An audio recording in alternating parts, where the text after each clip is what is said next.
our program every Wednesday night at 7:30 p.m. I would also like to thank you for listening to Community Radio on WGRN LP 94.1 FM, Columbus. I'd like to welcome our listeners back. This is Felice, your host, and I also have with me Mr. Ernest Kelly, who's my co-host. And today we have another great guest. It is Miss Lena Dodley, who is an author. And we're going to hear all about, how she kind of got to where she is right now and what her future plans are. Hello, Lena. Hey, how y'all doing? We're doing fine. Awesome. Well, what I'd like for you to do is to, share with our listeners, a little bit about yourself so they can become, somewhat intimate with you while we continue on with this interview. Sure. So I thought about being an author when I was a little girl. I was actually sitting in the back of my mother's station wagon, and I was actually reading the Bible. And I was flipping through the pages, and I just saw all these names. And my mother, she was driving, and I was like, "Hey, Mommy, how do these people get all these names in this book?" And she said, "Well, if you're good, one day your name would be in the book." Well, for me, I wasn't thinking about the religious aspect of it. I was thinking that I just want my name in a book. And I wanted it, I wanted everybody to read my name like, everybody's name was in the book. Fast forward, by the time I got to the fourth grade, we had to write stories. So in the fourth grade, I was presenting my first horror story. Well, I scared everybody in the classroom, and I still remember my teacher, Deborah Payne, of fourth grade, and she looked horrified. And I said, "I'm onto something here." Because she was shocked, because literally I was talking about people dying and just doing all sorts of things. And I'm sure she was thinking, how can this little girl have this type of imagination? Well, fast forward a little bit more. I grew up in the Linden area here in Columbus, Ohio, and I've seen a lot of things growing up. And I think we have choices about how we can express ourselves. So normally when I would see things, or if things would make me happy or sad, I would just write stuff down. So I began writing at an early age, just my feelings and, putting things in a diary, or I would start rhyming. I had a lot of words and stuff in my head. And so back then, I think I was the original rapper, but couldn't rap. So I still can't rap.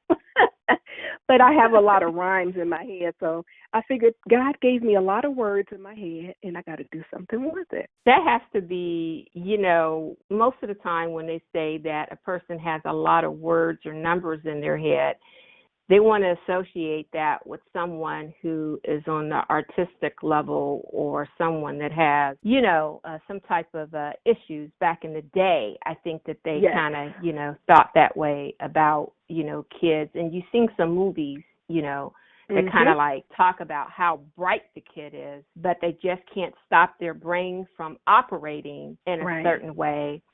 And that, therefore, they wanted to always kind of put them, categorize them and throw them into this level, even though they like were hyperactive or something like that. Yeah.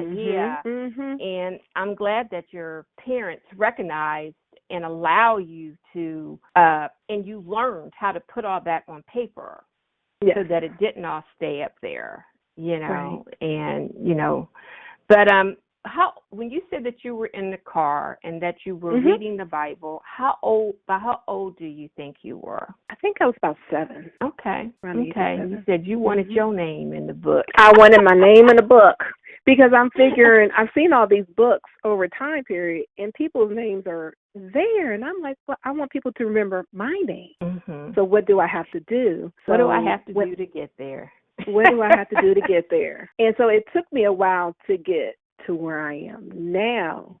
But however, the journey that I've taken to get to where I am now has not been easy because I didn't believe in myself at one point. Okay. And even though I would write for years, and I would put things in books, and I would write poetry, instead of people buying Christmas gifts, I would actually give people poems for their Christmas gifts.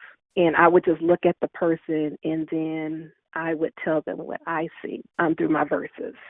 And then I would frame it and give it to them as a gift. That was nice. Yeah, I used to call myself doing personal. that too. Did you? Okay. I used to have a song, and I would write my song down, and like you say, what was in your head. I still have quite a few of them, and then I would take them and put them in a picture frame. And I would, try to make it as pretty as I could and give it, to someone, because if that person had that meaning, behind it. Something, I was probably a rapper too then. See, you was. You just didn't know it. We just haven't been discovered. I'm waiting for somebody to discover me. They can have my lyrics. I just can't rap. I can. Can you rap, Ernie? Ernie, no. Can you rap? You can't. No. We all in trouble. Not at all. Nope. Not sorry. Lena, before I get up here and hog up the interview, I gotta let Ernie get in. I'm paying him back for last week. Watch out. Pay back. I'm ready. What you got, Ernie? Ernie, I forgot that you was there. Yeah. Hey, no problem. It's a habit you can't break. You said that right. There's a tune. Hey, that sounds like a rap to me right there. Right, it is. He's a poet and didn't know it. Keep going. When you going through school, and you're, to get to the point you're at now, how did you prepare for writing these books that you've published? Did you take a lot of writing courses or? I did not. I literally stepped out on faith. Just a leap of faith.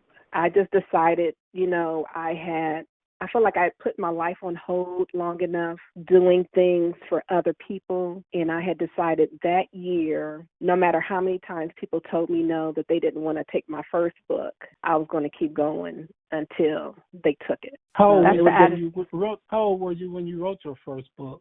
So I got to backtrack. I was you're making me have to count. I was in my 40s. How about that? I was in my 40s. No, I didn't give it all the way up. I might only be 49. Hey, Lena. I'm sorry. Has not learned. You do not ask a woman her age. I said I was in my 40s, so doesn't that tell you something?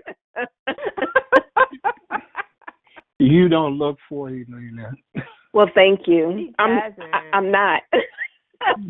You are. Thank you. You are fabulous in your every photo that we've seen, and even some of the stuff that you put on Facebook. You are fabulous. Thank you, darling. I appreciate it. Yeah, I would card you if you came into my establishment asking for a drink, which I'm sure you probably don't drink, but if you did, I would ask you for a drink. I'll never tell all of my secrets because ladies don't do that. Don't tell your age, don't tell your secrets. You're going to have to guess. And I'm still going to say yes and no. So, for a second, Ernie, Lena, I just want you to remember that Ernie brought this up. For the 40 years, right. 35, let's back it up a little bit more, 35 years. For the 35 years. So, I know that there were some things when you said, when did you finally decide to say, okay, this is it, and I'm stepping out on faith? Was it because people were saying no to you? Or no.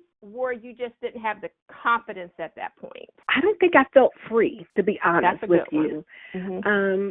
I was married at the before I was married when I was writing, and I was doing a lot of writing when I was married, but I put everything in storage or on hold. And then I got divorced. Mm-hmm. And I think getting divorced catapulted me into my destiny. So I'm not saying a divorce is a good thing, but as I explained to the people who surround me, and even my ex, because I still give him credit because he still encourages me, but it was like a sense of freedom that I can now do everything that I wanted to do without anybody saying no, or I had to consider someone else's feelings. It was just like a new path that I was able to take, and it was like, go, just run, go, girl, don't stop. And I haven't stopped writing since. So out of the books that you have published, which was the first one that you published? My first one was Peanut Butter and Jelly Kids Family Time. I'm just curious, how did you come up with that name? Peanut Butter and Jelly, I'm like, okay. I was babysitting, and I had 3 little kids over. My nephew, Butter, my nephew, Peanut, and at that time, I called my granddaughter Sugar. And then I said, hey, Butter, go get Peanut and Sugar. And I was like, wait a minute, Peanut, Butter, Jelly. Oh, literally. My goodness. And then I was like, that's my book. It's just like, it was like a lightning bolt, just like hit me in my chest. Mm-hmm. And I was like, oh that's my when God. You know. Yeah, it hit me, and I've only published 3 of those, but I wrote about 10, literally within a few months, but I'm slowly putting them out. Yeah. Okay, so you have 10 that you have together, but you only published the 3, and then you'll gradually be letting out the other ones. Yes. Publishing the other ones. Yes. Mhm. Now there's 3 kids, so are the kids in Peanut Butter? Is it the kids in Peanut Butter and Jelly your grandchildren? So my granddaughter's Jelly, and my great nephews is Peanut and Butter. So this is in regard to they help you inspire. They inspire me to write the book. Okay. And then the parents in the story, Meemaw is actually I call her my mother-in-law. She was my mother-in-law, and then Pop Pop is actually my ex-husband. What? Yes. He is actually the ex-husband, yeah. Because he still inspired me because he's part of my grandkids' history. He's part of their past, their present, and their future. And I'm going to make sure he's included in there because I know I'm different than a lot of people. Even if I'm the same, I'm different. And I believe once we're family, no matter what. I'm sure that made it easier for the transitions with you and your kids. Oh, yeah, definitely. Mhm. Yeah. Yeah. So everybody says the same thing, like, what? I'm like, yeah. He's still part of the picture. I mean, as long as he's alive, and even if he's not, at least he also has a part of it. Well, that means that, that's good that you're able to use people in your life as your inspirations and actually put them in the book. I think her story is very inspiring, really. So yeah, I'm enjoying you guys' conversation, and because her and her ex-husband is still civil to each other, and a lot of times you don't hear that story. It's complete opposite.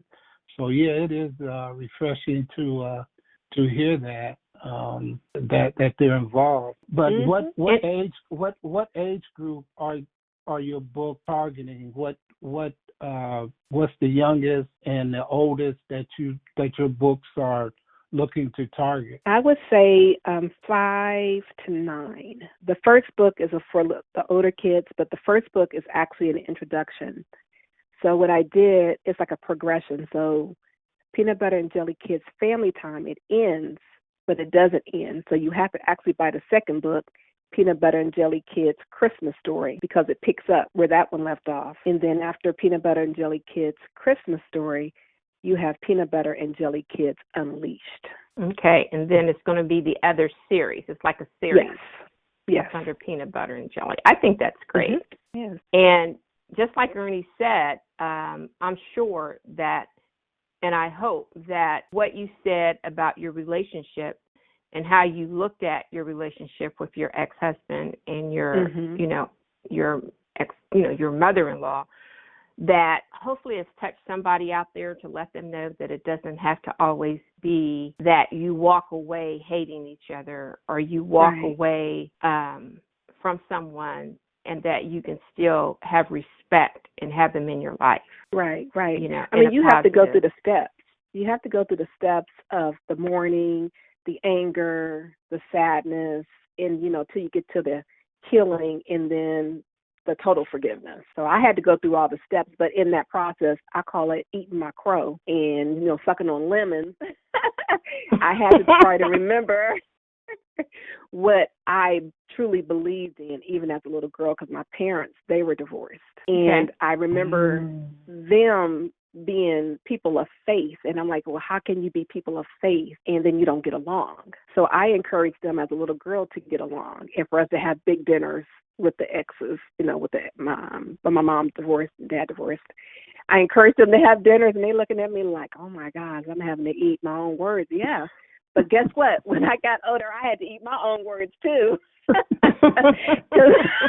I remember what I did to them, and I just felt like God was saying, well, you got to do the same thing. I'm like, well, okay. So that's, as I understand that part. I remember one time I was feeling sorry for myself about had nobody called me, had nobody done this, and sure enough, just like you say, it's like somebody just smacked me and said, well, who have you called when this happened and this happened? And I said, oh, my God. And I had to kind of like change my attitude, on that, because it was right, How I'm going to get mad at somebody when I didn't even do what it is that I'm saying other people should do. So I had to get myself together on that. And just considering maybe they're going through something. That's how I try to look at it. I might be going through and they're going through at the same time, and we both mad at each other for different reasons. Like, who's going to break the ice? Who's going to cross the bridge first? Well, you know something. This interview is supposed to be about you and your book. Oh, it is. But, Still, it is. Trust me. Wait a second. But you know something. It's maybe it was supposed to take this little detour. Maybe there is someone out there that's supposed to hear what it is that you're talking about. So someone's going to get blessed from the conversation of this show. Awesome. I do want to ask you about your other book, The Hoppers and the Poppers. The Hoppers. No, you're not saying it right. It's okay, say it right. The Hoppers and the Poppers. That's how it's supposed to be. Yes, because the book comes out of London, England. I went with Austin Macaulay. They published this book for me. I was going to say, because I knew that something, one of the books or your series got published by a Christian publishing company. So this one is from Austin Macaulay. England. Out of London. No. So I decided that the Hoppers and the Poppers. Yes, it is. How did that come about? I just wanted to do something. Well, I wanted to do something different. I wanted to again take another chance, and I said, you know what? Well, let me cross the waters and just go to a different place and to see what would happen. And they accepted my book. So that was it. I had everything published. Go ahead. How did you come up with the characters? Because, I mean, our listeners, you really need to go online and Google her and see the characters that she has here for this book. And I'm like, you know something? When you said that you had an imagination when you was in fourth grade, right. I'm like, how did she come up with these characters? I know. So I was actually watching TV and so when I'm about to birth a book, as I call it, I can't sleep. My head gets really noisy, and I always say feel weird. So I'm like, okay, here I go. What is it? What am I supposed to be writing? So I'll start doodling. And I was watching TV a couple years ago, and it was a commercial about a birthday party. Well, the balloons came up off the screen for me. So it was like they came alive. And then I was like, oh my goodness, the Hoppers, because I thought balloon. And then I got stuck for a minute. And I had to call my aunt because I was like, Aunt, I got my next book. It's called The Hop. And I said, but I'm stuck. And she said, The Poppers. I was like, that's it. And it hit me again like a lightning bolt when she said The Poppers. And she said, well, now what you going to do with it? She said, well, what is it? I said, balloons and pins. Okay. Yeah. I just saw balloons, different types of balloons. And I knew it was supposed to be about the different types of sewing pins. So that's the other characters. They're different types of sewing pins. And it's a lesson about not discriminating. You have an imagination. This is also targeted towards that same age group that Ernie brought up, right? Yes, between 5 and 9. But some of the adults, they enjoy it too. So I wouldn't say it because when you read it, for me it was funny, and I still read it and I laugh, and I've been like, how did I come up with this? But I want to give credit also for the artwork.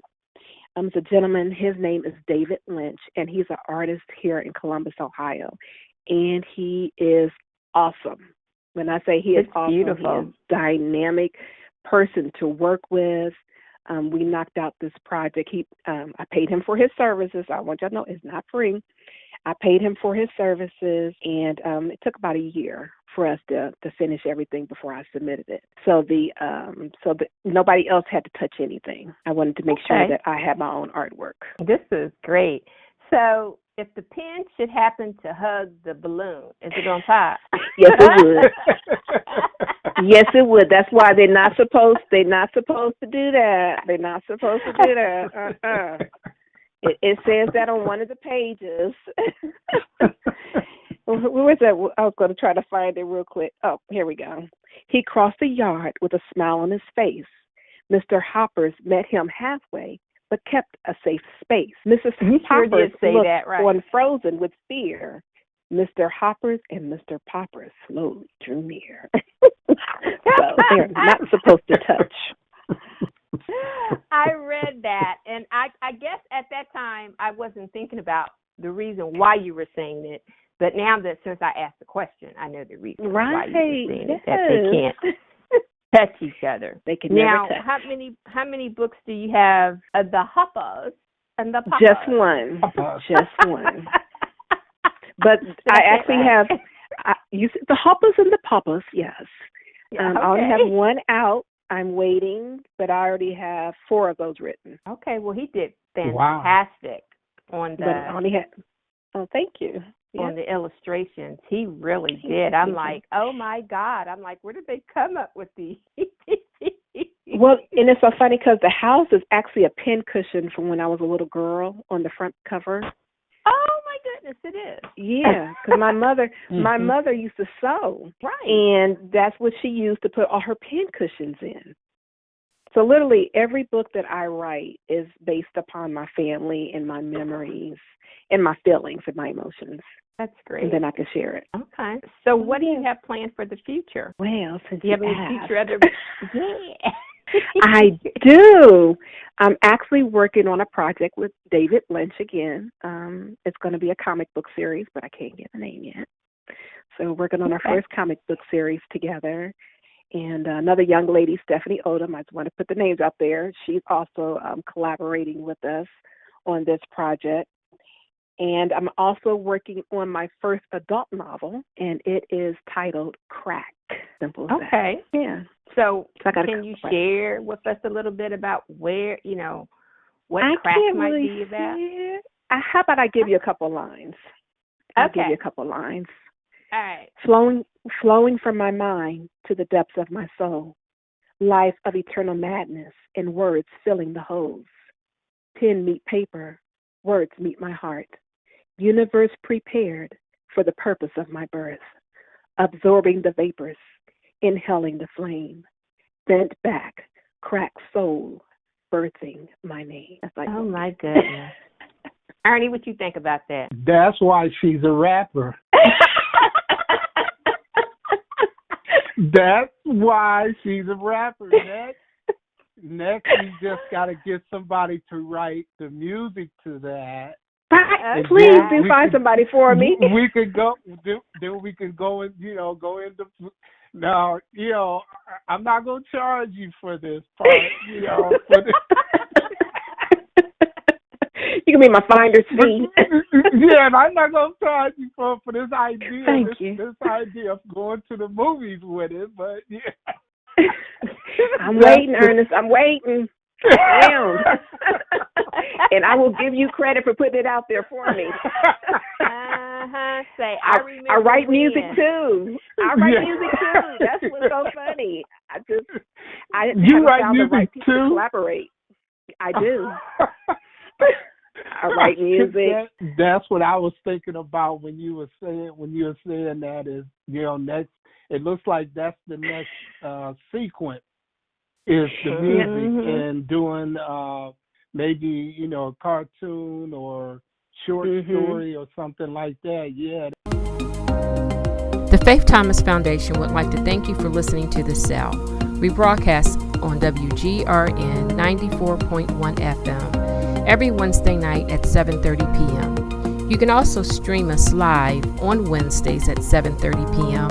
on WGRN 94.1. For more information on the Faith Thomas Foundation, please visit our website, Facebook, and follow us on Twitter. Our Twitter handle is Faith Thomas FDN.